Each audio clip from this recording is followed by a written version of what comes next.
Hey everybody, it's Leon. I just want to give you a bit of an update on what's been going on because I haven't done an update for a while. First, I wanted to thank you for your birthday wishes. I'm now 59. I made it to 59. And yeah, after being 5 to 6 months in the hospital. So this video is kind of for you who don't know what happened, and also for people who are aware of what happened, just an update of where I'm at today. So I want to thank a lot of you for your support when I was in the hospital. I'm just amazed at how much care was given to me, especially by certain people. There's so many of you that have come out of the woodwork that have assisted in my process, because I've been in it now for 8.5 months, I guess. 6 of those months were in the hospital. I was unconscious. They found me in my place 3 days on the floor, I guess, when I arrived, or when Laura and Leanne were getting a little curious of where I'd been. They take care of the horses and the chickens out here. And so they came and investigated, and then they found me on the hospital, and they didn't think I was going to make it. And then a lot of people didn't think I was going to make it. The specialists said, "You died 3 times on us." I don't want to make this a kind of a dark or negative video at all, so I want to be cautious on what I'm sharing with you, but I'm going to definitely show you some pictures again for people who don't know where I've been or what I've gone through, so you're kind of updated on things and stuff like that. And I want to share with you a bit of a pain in the arse that happened to me too, regards to what's important in your life, and that sometimes you have to watch your back, because if there's one kink in the chain, it can affect a long-term process that you're in. And it seems lately, me talking to a lot of people, they're really having a hard time. And I get it. I mean, yeah, died 3 times. I was in the hospital for 6 months. So I want to send some encouragement that way as well. As since my incident, I don't view things as problems that are in crisis. I look at things as puzzles. It takes you, what, 1.5 minutes to make a coffee? It takes me 20 minutes to make a coffee. So I have to look at everything as a puzzle, especially now that I'm at home. And I'll start off first with what I end up having in regards to my illness. Now, most of you know I have a rare blood disorder, and I've had it since 2020 was the first time I had an encounter with it. And they didn't at the time know what exactly it was. They'd never seen it before. And 20 years later, 22 years later, actually, or 22 years later, they finally have a name for it, but they don't know why the body's doing it. So give me a sec here. My brain's still recovering from stuff. Thank goodness Heidi and Amber have been phenomenal with assisting me since I was in the hospital and stuff like that. Okay, so what I have, it's called antiphospholipid syndrome. And basically what that is my body, from what I've been told, is mimics strokes, seizures, aneurysms, but my body mimics it. So if you're trying to treat me for that, it's not going to happen. The doctors still don't know exactly what happened. So I think it's going to be on this side here anyways, is the pictures of when I first went to the hospital. I lost it's the first time of being in the hospital, which has been 7 times now, that I've lost my ability to walk. And what's happened with that is I don't have what's spatial recognition, meaning that I'm like a toddler when it comes to my legs. They do feel I should be able to walk again, and it's weird. It's like a toddler. You get me in front of anything, it's like, okay, here we go. I'm gonna fall down, get back up, fall down. And that's how, as an adult, you learn your spatial recognition for how your legs are supposed to move under you. So that takes a long time for your programming system to kind of get going. So when I first went to the hospital, I was basically dreaming for 6 weeks, conspiracy oriented thinking. I traveled the world in my dreams. It was really strange. I wasn't aware of how much danger from the outside perspective, from people visiting me and stuff like that, where the hospital's basically telling people, he's not going to be making it, so you might want to come and see him now. I have to thank some of my other friends who were very sneaky with their ability to get in to find out what was going on, because they had some intuitive sense. So I think of one guy particularly who ends up being a good friend of mine. now, and he's going through a rough time as well. But he phoned all the hospitals because he thought there was something definitely going on. Eventually gets to the right hospital, which is Kelowna Hospital, convinces them that I'm their, he's my brother. Turns out this guy's black, by the way. So the nurses, who were fantastic, kept saying, you know, you should let your brother know what you're doing, how you're doing, and stuff like that. And they kept saying the guy's name. And I said, my brother named that. What are you talking about? Finds out later, my friend who is black told me, yeah, they thought I was your brother. So I'm thankful for my family who've come out and stuff. I'm sorry, I just don't have certain capacities. I wish I could be in touch all the time or update or email people and stuff. I just, it's very fatiguing a lot of times to what I'm doing. So anyways, when I went to the hospital, like I said, I was found here unconscious for about 3 days. And Laura and Leanne called the ambulance, and that was a whole rigmarole thing. They needed, the ambulance people, 911, needed me to tell them that I needed them to come. Laura, who happens to be a registered nurse, she said, how's he supposed to ask that or say that question? You know, he's unconscious, you know, get an ambulance up here. And then they got me into that, and then brought me back to or when the ambulance came and took me away, both Leanne and Laura didn't think I was going to make it. And then I got to the hospital. I'm unconscious at the time, and but my eyes are open and stuff like that. And as I'm being wheeled into the hospital, one of my friends who's in the hospital on another gurney has COVID, and she turns to her husband and says, I think Leon just went by. And he goes, I was just texting him a few days ago. So he went through the double doors and he looked in and said, yeah, I looked right into your eyes, and you weren't connected to anything. Your eyes were totally open. You weren't connected to your brain or anything like that. I have no recollection of any of this stuff. And sometimes we forget about other people who care for us and how hard it is for them to see us go through things like that. And I'm really proud of the courage a lot of you had, and the people who came and visited me. And again, the people who, like Heidi did up a GoFundMe page, which a link will probably be below here if you want to assist me with that, which I'll explain a little later about that. But to wake up after 6 weeks in conspiracy-oriented dream life, I traveled the world. I was in India and South America and States and Brazil, and it's just crazy kind of stuff. And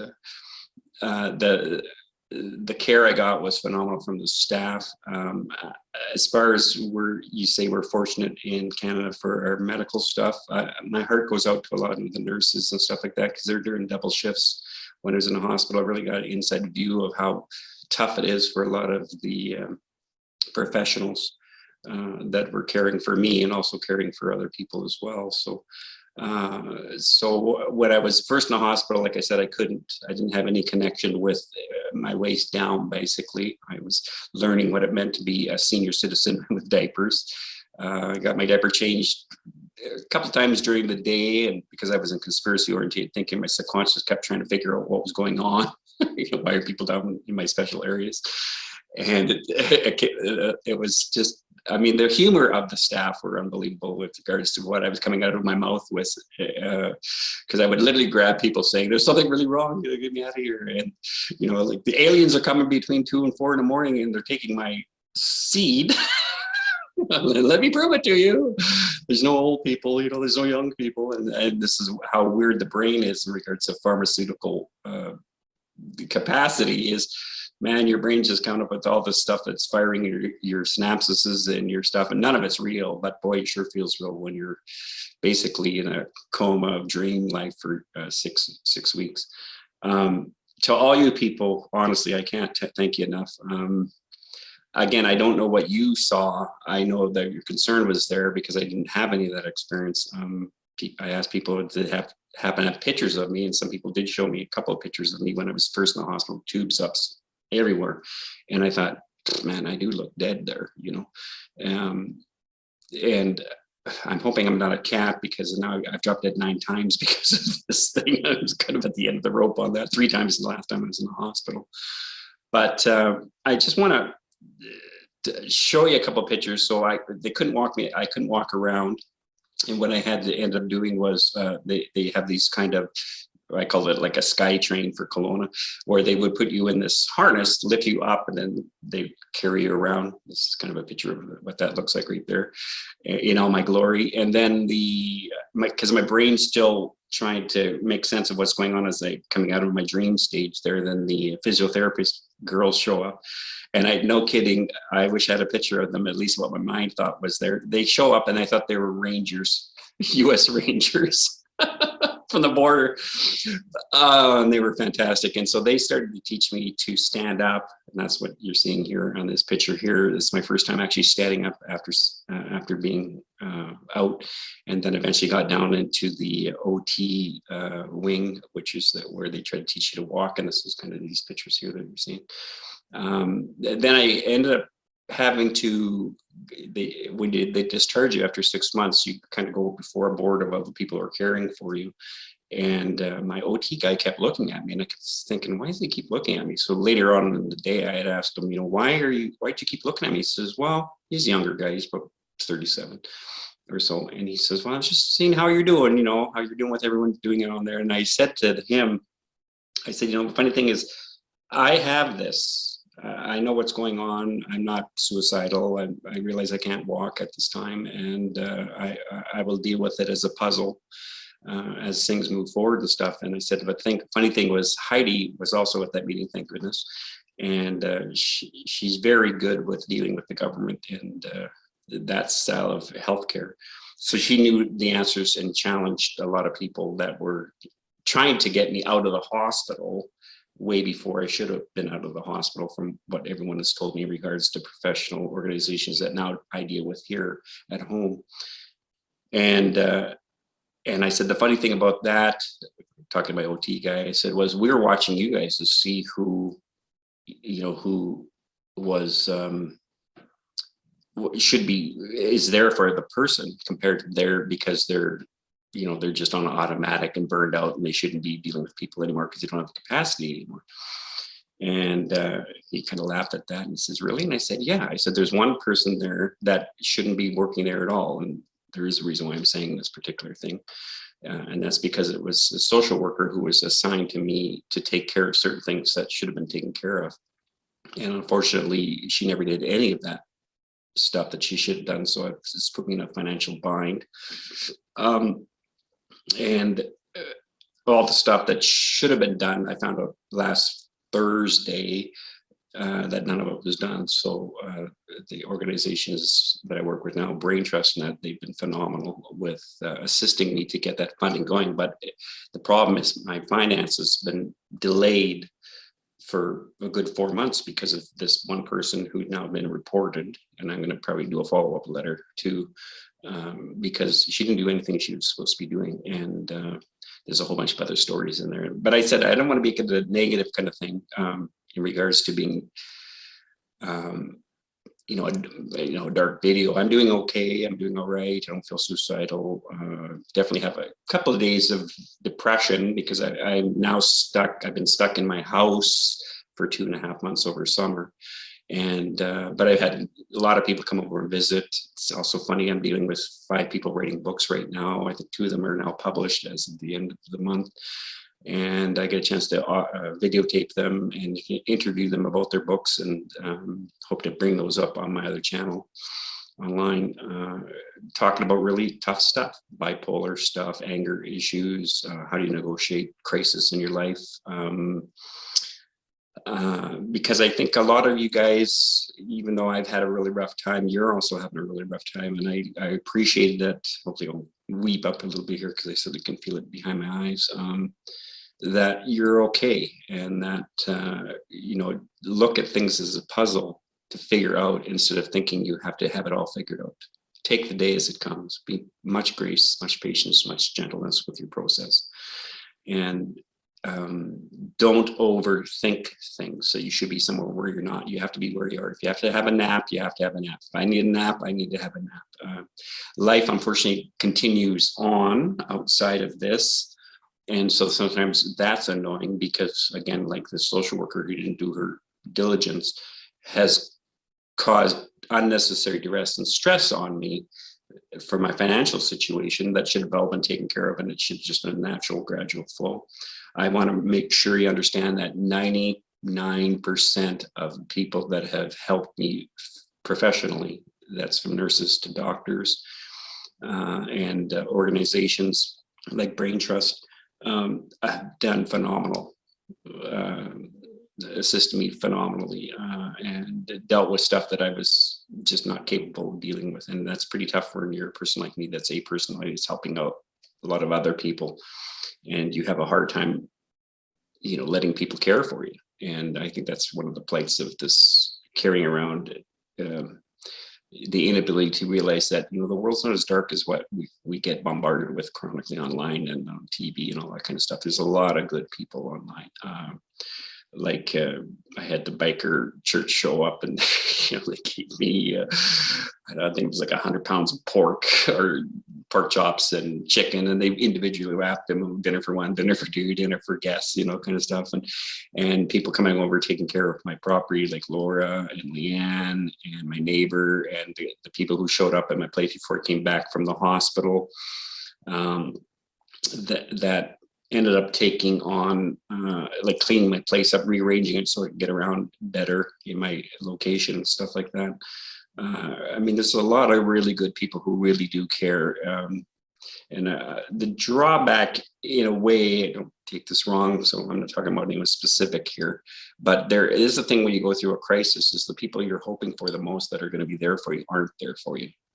And there's different reasons for that. And don't blame them that they can't be there for you, because they might not have the capacity. It might be too painful for them to be around you till they know that you're safe. So I've been really fortunate that the love and care you guys have showed me has been really quite phenomenal. I can't thank you enough. So where I'm at right now is I've been home for 2.5 months. I haven't been able to do OT for about 1.5 months because I've had swelling in my legs, and I have this equilibrium problem where I want to puke over everything. So Dave, who came and picked me up at the hospital, fireman carried me into his truck. I got in the truck, and if you've been in the hospital bed for 5 or 6 months, problem is you're not used to motion. Now he's not driving crazy or anything like that, but we stop at the place I have to pick up some medical gear for myself for when I'm at home. And I'm looking at him and I'm thinking, I'm going to puke. He's got a nice truck. He loves his truck. I'm spewing across the windshield, the dash, the seat, rolling the window, opening the door so I can puke outside of his truck because I feel embarrassed already because this guy's such a good friend. And I end up, there's this old guy in this car next to me. His window's rolled up. First thing I do is I spew all over his window. Then it runs down his window. I can see his eyes looking at me as I'm puking on him. Then I puke on his car door. Sometimes you just gotta let things go. There's nothing I can do about any of that kind of stuff. But so now that I'm at home and OT used to be here, I had to stop seeing OT because of my dizziness, and I was worried that I was going to be puking on Dean, who happens to be my therapist, for walking and stuff. Because as soon as we're doing techniques like what happens if I fall down, how do I get up? And I'm looking at him going, I'm going to be puking all over you, Dean. And he goes, oh, get on the bed here. Puts pillows behind my head and stuff. And so it's really nice to know that you can, you know, you have people that care for you, that come out. You know, if you're ever struggling with somebody who has something terminal or stuff, you don't need to do much anything. Just be you around us. It's just nice having your company. It's nice to just hear your stories, you know, especially when I was in the hospital for 6 months there. I didn't give a crap what anyone told me. Just tell me something besides the 4 rooms I'm stuck in, right? So yeah, it was great. And again, I was so surprised at the GoFundMe page, and there's, you know, Dustin, Mike, Michael, and Drake, and well, there's just too many names of everybody. Blaine, Wayne. Oh, I'm gonna miss everybody. And so if I did miss you, I appreciate it every time you came over and seen me at the hospital. I'm glad no one walked in when I was having my diaper changed, because you know, you have no dignity after a while, you know, when people are changing your diaper and you're dependent on these people around you all the time and stuff like that. There was also another, I'll tell you this other story. It's a terrible story. And this is how, you know, bad apples can really wreck your recovery or your health. And I'm not sure, and I ended up having to report this one person who was, she's in her 60s, I guess, and she wasn't a registered nurse, wasn't a nurse, she was a nurse's aide. And she had said to me, I was trying to go to OT, but again, my bowels are actually, I can't stop. Sorry, this is a little personal, but I can't stop the difference between going number one and number two. If I do number one, I'm going to do number two. And so I'm trying to get somebody in there so I can get that all taken care of. And this lady shows up, and she had told me at the beginning, she's like your neo-Nazi style of personality. And she says, you're going to hate me by the time you leave here. I'm thinking, oh, that's a stupid thing to say to somebody who's on a ward that can't walk, and everyone else is on the ward where they can't walk and they're trying to learn. You're like, why would you say that kind of thing? So I knew I was in trouble because one of the first things she did when she came in the morning, I mean awake, is she would take a dish towel or a face towel, wet, and throw it on my face. That's what she actually did. She threw it right on my face. I'm thinking, what the hell's that all about? And I thought, this is kind of weird. And so the encounter ended up happening when I was saying, look, I need you to help me change, because she comes into my room because I'm ringing that little buzzer thing. And I can't go to OT if I'm worried I'm going to mess myself. You know, it's pretty humiliating and embarrassing. And you know what she said to me? She said, you know what, out of all the people that are in this ward, you're the fucking biggest whine I've ever heard. Sorry about the language, but those were her exact words. And I was thinking that. You can't walk or nothing. You're dependent on these people. You're still learning your motor skills, like even my hands, my handwriting is like doctor writing. I can't even read. If I write something, I can't even understand what I just wrote. It's better now, but and to have somebody say that to me, and meanwhile, there are registered nurses beside her, and I'm looking at her, and she's young, so she feels really intimidated by this arrogant, pushy assistant who's supposed to be helping her, and she's taking charge, you know, this kind of thing. And then my OT, one of my OT guys come in, and I just told him what happened, and he says, I'll be right back. Comes back with a pamphlet. And that's what I mean, about 99% of everyone was really good. And then even that social worker that I had a problem with that didn't do her job, she reported to the head person on that ward, and that supervisor came and talked to me, and I told her exactly what she said. And I said, the other thing was, you know, you guys are always talking, don't worry about ringing your call buttons. And I said to the supervisor, I said, you know what the problem with that is? I got a 1 in 4 chance of not getting Nazi woman. And if I get Nazi woman, I said, I don't want to ring the buzzer. I don't know what to expect. She's a loose cannon. So to their credit, they got rid of her. And you need to really realize that when you're in a vulnerable stage and your intuitive sense about something is not right, just for the sake of your own safety, make sure you tell somebody that so they can do something for you on that whole thing. So it's going to take me probably till next year. I went to the hospital on February 6th, and it'll probably take me to about that same time of the year to actually walk normal. If I get OT back in here next week, which is what I'm hoping for. Again, because of what that nurse has, or not nurse, sorry, that social worker has said, it has put a financial strain on me. I know a lot of people don't like asking money, but one thing I've learned is if I don't tell people where I'm at, people who genuinely care and want to assist me can assist me. So again, below is my GoFundMe page. If you're interested, put 20 bucks, whatever you want to put on there, you're welcome to. I'm going to negotiate it either way. Whatever I have to do, I have to do. And again, I do have some good support. It's just, I shouldn't have to be worrying about stuff like this because someone didn't do their job and they're hopefully going to be fired as well. And I do that for the next person that ends up being me. Like, it ends up being in the same boat I'm in, that they don't have a right to do that to anybody. And they've been hired to do a job, and their job should be that. So again, I don't want to be too negative on that, but it's something that's pretty serious that shouldn't be happening to people. And that's one reason why I'm saying it now. But the key part for the video is to let you know that I am okay. I am doing better, other than feeling a little cabin fever from being cooped up. I've had great people come in, Shane and Joy and them, And especially Shane saying, "You ready to go for a drive?" No, because I don't want to puke in your vehicle. I've taken all the doors and the windows off the Jeep, Leon. You come in, So it's not about people not trying, which I really appreciate. It's just that the timing and the patience I need for what I need to do is at a different timeline than most people, which I'm thankful for. Not thankful for COVID, but I'm thankful that COVID has affected the way we're thinking and living our lives, which is a little more extended and important and more, what sort of looking for, more richer, I guess. And then having this situation happen where you get a chance to, in the crisis, recalibrate your life and doing things that you're doing. It's weird how you have a crisis. How can you be brilliant on one side and a moron on the other side? That's the human condition, by the way. All of us have this brilliance to us, and we have this complete moronic side that just keeps getting us into trouble all the time. But to be home and not ask for anything, but having people from everywhere from New York to different places in the States and in Canada, can you help me with a book I'm working on? Can I quote you in the book? In Wales, I was interviewed from Wales. I had 2 TV shows contact me, wanted me to do hour-long shows with them and stuff like that. And I'm thinking, I'm in my wheelchair in my diapers. I don't want to have a camera crew here.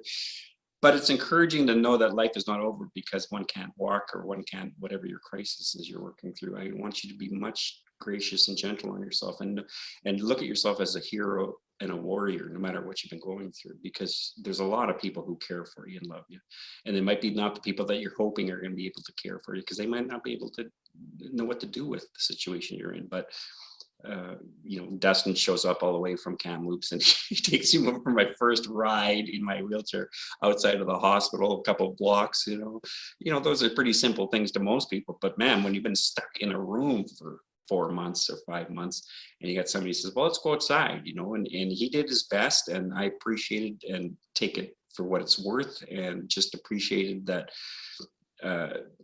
In your life, there's people you've helped out, and don't be surprised if they come back in your life and you need to be helped out. And I think that's about it. Hopefully I've got everything I wanted to say. I want to let you know that I love you all, and that I felt your love and your care, and just the continued care for, realize that you're not alone. There's other people who've been through the same garbage you've been through. So find those people. Those are the good allies that know what you're talking about, and that you have a good ear, or you have a good ear to talk to, because there's going to be times when you're going to want to sit and cry, and that's normal.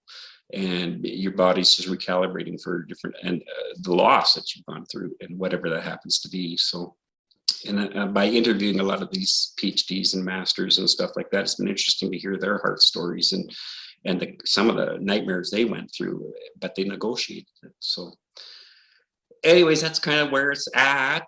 I'll give you an update in another couple more months. I hope to go to a murder mystery coming up here. It's always the guy in the wheelchair who's the killer, in case you ever do a murder mystery. I don't know if that's true or not, but I don't know what part I'm playing. But it's going to be kind of the first or second time where I get a chance to be out of the house and just regular life kind of thing. So I am walking too. Don't get me wrong. I know I'm mentioning wheelchair a lot, but it's just for the sake of like I do exercises where I have to stand and stuff like that, and it's just easier sometimes for me to sit down because I get so fatigued easily. But honestly, don't ever short guess yourself. I'm talking to people who know me, and you know me quite well, and I know you might be going through some tough shit right now. Don't second guess yourself. Your value and your worth and your capacity is much greater than you could ever imagine. You just don't know it yet. And I'm talking from a guy who, again, I've dropped dead 3 times in the hospital. They found me 3 days laying down. There's a whole other story. I'll keep it clean, though. I'll not tell you what they walked into. And then all these people who came out of the woodwork to assist and help, but weren't the people. Well, some were definitely the people. I was surprised by joy, I could say, that really did step up the plate. And again, my own inability to reach out to other people that have been tried to do acts of kindness or support me while I was going through this, and I just didn't have the capacity. So it wasn't that they were doing anything wrong. It was just that I just had capacity to get information. Steve, my brother, and his wife, and also Steve Anderson, from Washington who programmed my phone for me so I could get out of the hospital in regards to reaching people to tell them what was going on, and for all the people who phoned other people to let them know what was going on, and for people at work who understood, that kept coming in to see me, which was for an update to see what was happening. Again, appreciate all that kind of stuff. So I could go on and on, but I'm glad I'm here. I'm glad you're here. I'm glad that I'm sorry if life's tough for you, but it doesn't mean you're not going to beat it. I want to give you some encouragement. I've seen a lot of you guys go through just hell and back. And if you're in hell right now, you're going to come back from it. Don't let your brain ruminate and take you down these train tracks. They're always about monsters, dragons, and demons every stop, because 99% of the time, whatever your brain comes up with is not the way it's going to end up. So, and I still having a hard time with that. Like, oh, no.